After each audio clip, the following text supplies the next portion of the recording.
Tiếp bên như mấy cái cục đo như ngọc trời vậy đấy.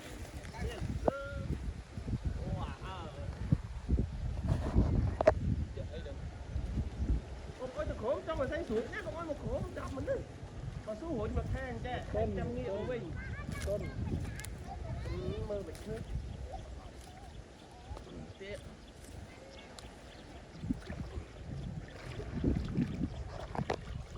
Tăng lên cái tiền.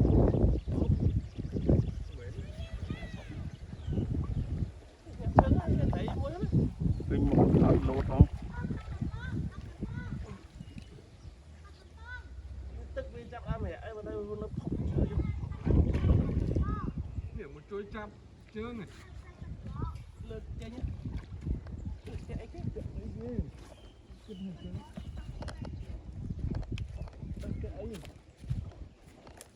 nhẹ nhẹ thôi mẹ bám chương đón cô cần cái này. Ô lá này là Chưa vô.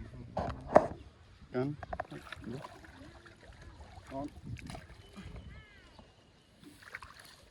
ngạt lỗ ha. Ở đây thấy tất á, đang tất trắng thì chẳng phải mới thấy. Thưa nhỉ? Nó có em tụi tiên sân xe hai tiên thôi. Ê! Ô cho mày xe cho Được luôn. cho thôm mày xe lên.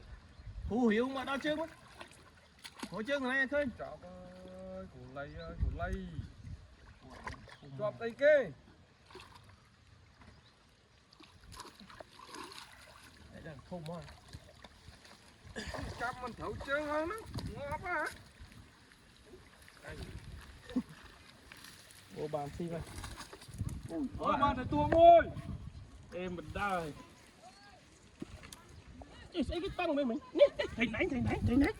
Gật một người bay. Không biết ở đó. Mà hơi gặp lon à. Con đồng nên mà hợp luôn, thở lên lên. Trời ạ lồi ông ơi. Pan nè, mà cha bằng muối à.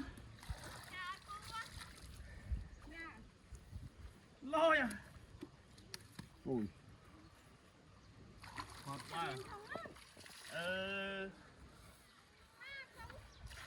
Viên miên là thấy là Lông, chờ lông, em lông. Cho thông một đạn đây. Trời, mơ phẹ cái thơ. Gì? Cái là na cái. Nè cái tôi. Mà hơi gặp lon ấy. Chăm bay đỏ không.